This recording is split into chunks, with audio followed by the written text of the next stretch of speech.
Em nome do Pai, e do Filho, e do Espírito Santo. Amém. O Senhor sempre usa estas parábolas. Por que nosso Senhor Jesus Cristo usa parábolas? Ou melhor, o que significa, o que é uma parábola? Assim como nós escutamos no Evangelho, as parábolas são histórias. E essas histórias têm sempre uma explicação moral. Tem sempre um fundo que nos explica melhor através de comparações. Mas por que nosso Senhor utilizava desta forma? E de fato é a forma didática que Deus utiliza para explicar os seus grandes mistérios. De fato, quando o Senhor ensina os grandes mistérios da fé, a nossa inteligência não alcança, porque estamos falando de coisas misteriosas. É um mistério. O mistério significa que não se encaixa no nosso uso da razão, da nossa inteligência. E vamos sim compreender através das comparações. A mesma coisa fazemos quando precisamos ensinar coisas às crianças. Precisamos fazer comparações no mundo em que as crianças podem compreender, na linguagem que a criança pode compreender, de coisas que normalmente elas não são tão capazes de entender. Agora, quando falamos das coisas de Deus, para nós humanos, é impossível alcançar na nossa razão isso que chamamos de mistério. A palavra mistério significa velado, escondido. Quando o sacerdote entra na missa, nós observamos no altar, sempre fica o cálice que está velado. Ele é uma boa figura do que significa estar velado, estar com um véu, estar escondido. Velado, o cálice, mas no entanto nós sabemos que o cálice está ali, mas não conseguimos vê-lo. Nós sabemos das coisas de Deus, mas não conseguimos compreender, ver com o nosso uso da razão. Por isso nosso Senhor vai utilizar para falar dessas coisas veladas, esses mistérios, tal como no Evangelho foi dito desde o princípio da criação, que Deus vai falar em parábolas coisas, mistérios, desde o princípio da criação. Mas qual é o tema da liturgia que está nos oferecendo hoje, nesses textos bíblicos? O tema principal é sobre o mistério da igreja. Como assim? Jesus começa a dizer deste termo: o reino dos céus é comparado. Aí que ele começa a usar a parábola falando do reino dos céus. Mas onde está a igreja? Esta palavra, este termo, reino dos céus, reino de Deus, reino de Cristo, é a igreja. Mas é difícil de compreender isso. Claro que é um mistério. Por isso é difícil de compreender. Mas esta igreja que nosso Senhor fundou aqui na terra, é este grande mistério do seu profundo amor por todos nós, por toda a humanidade. Esse grande mistério. E é aqui, na igreja, que o Senhor verdadeiramente quer reinar nos nossos corações. Por isso, aqui na terra, a igreja está como a semente, que vai se desenvolvendo. E lá no céu, este reino é pleno. A igreja é plena. Então, todas as vezes que escutarmos esses termos que nosso Senhor disser, o reino dos céus é como, o reino de Deus é como, Jesus está ensinando sobre o mistério da sua igreja. Vamos compreender melhor essas parábolas. Jesus põe duas formas de parábola para compreender a igreja. O reino dos céus, a igreja, é como a semente de mostarda. O que é uma semente de mostarda? É uma semente tão minúscula que se acaso você derrubar no chão, encontrar. Mas uma vez que ela brota, ela se torna uma árvore gigantesca. E assim como Jesus vai dizer, até as aves do céu vão fazer os seus ninhos. Significa que todos podem se aproximar, mas essa árvore vai se desenvolvendo pouco a pouco, até ela se tornar essa grande hortaliça. E Jesus também compara a igreja como fermento. Quem sabe fazer pão, entende o que significa isso. Divide a massa, fermenta a massa, e espera um pouquinho, e aquele pouquinho de massa fica gigantão, em pouco tempo. Então assim a igreja, esse mistério que vai se desenvolvendo durante o tempo, vai se desenvolvendo e vai crescendo. Aqui Jesus também quis dizer aos apóstolos que a igreja seria assim. Eles anunciando o reino de Cristo, a igreja. E assim, a igreja ia aos poucos se propagando pelo mundo todo.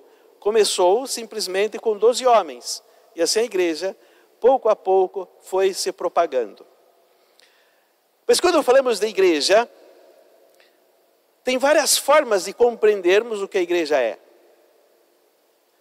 Mas o seu sentido mais profundo e espiritual, a igreja nada mais é do que a união de Deus com os homens. A união dos homens com Deus. Isso significa religião, religar. E é isso que o Senhor veio. A igreja é a primeira criatura, nos ensinam os santos padres.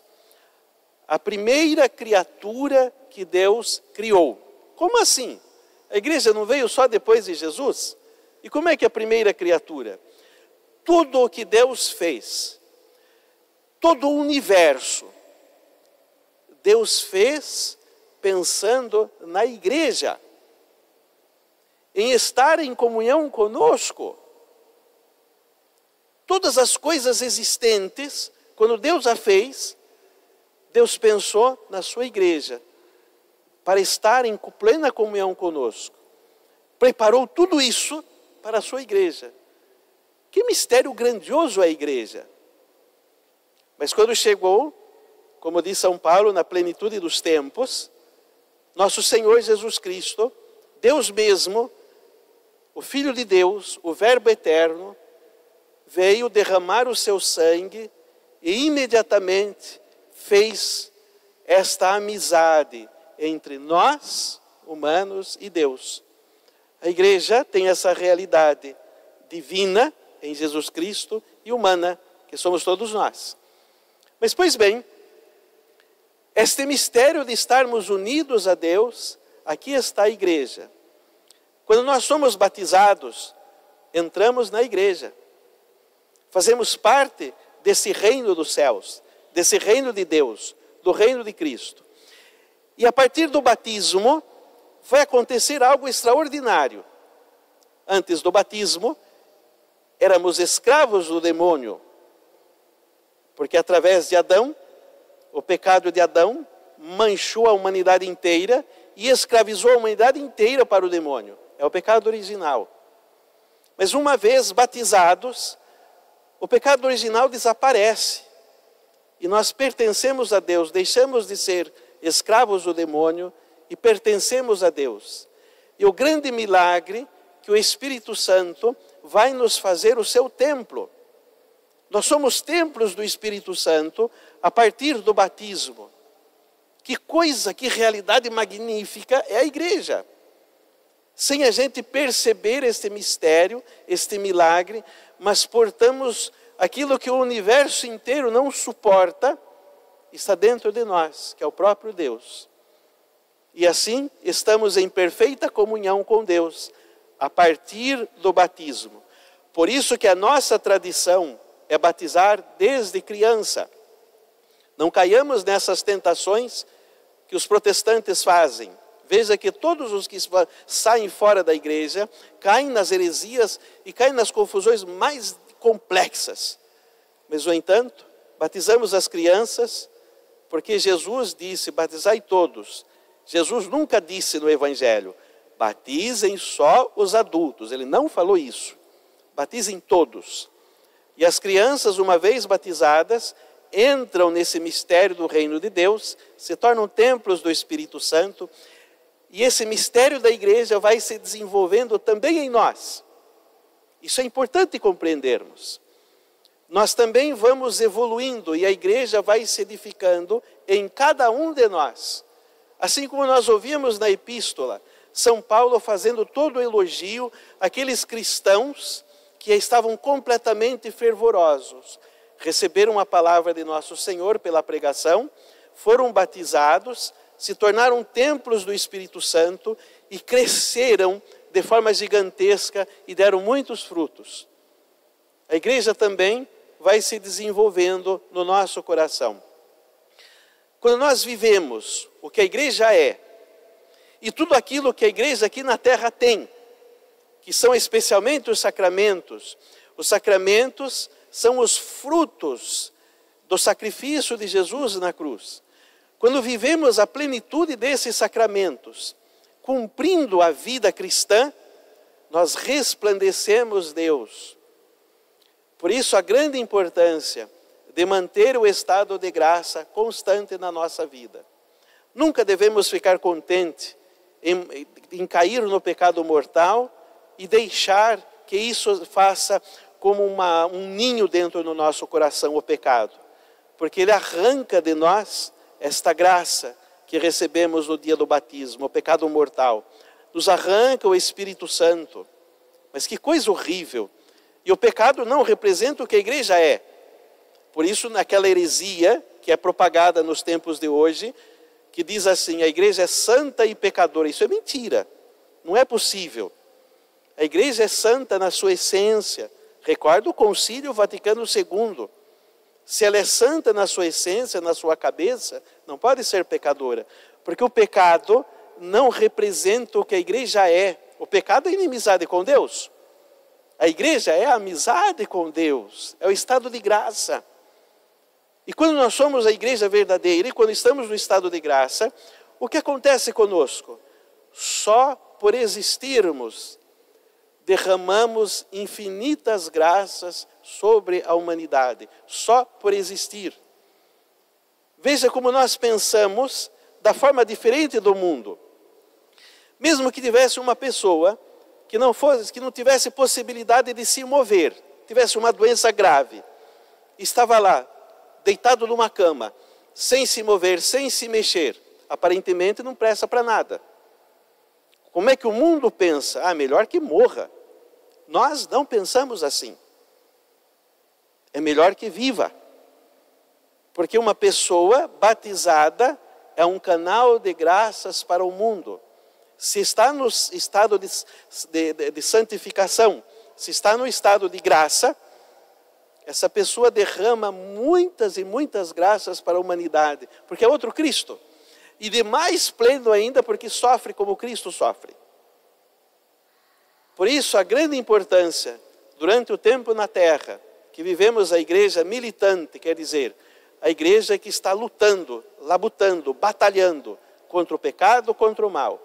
Precisamos sempre estar nesta luta para manter este belíssimo estado de graça, esse grande presente que Deus conquistou para nós na sua cruz.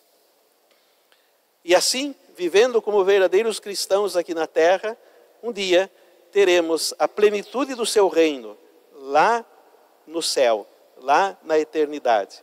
Mas a igreja, o reino dos céus, o reino de Cristo, começa aqui.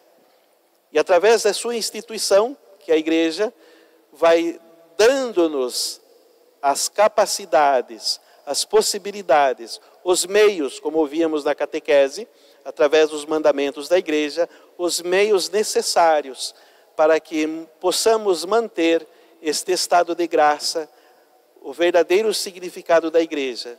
Quando estamos em estado de graça, a igreja está triunfante, a igreja está brilhando, a igreja está se desenvolvendo dentro de nós e abençoando a humanidade inteira. Peçamos a Nossa Senhora, que é a figura mais perfeita da igreja. Ela precede a todos na sua perfeição, porque a sua comunhão com Deus é plena e total. Ela, como é nossa mãe, que ganhamos de presente do Senhor na hora em que Ele realizava o mistério da sua igreja na cruz, que ela nos ajude, como mãe, a viver plenamente a vida em Cristo, a viver plenamente a vida da igreja. Em nome do Pai, e do Filho, e do Espírito Santo. Amém.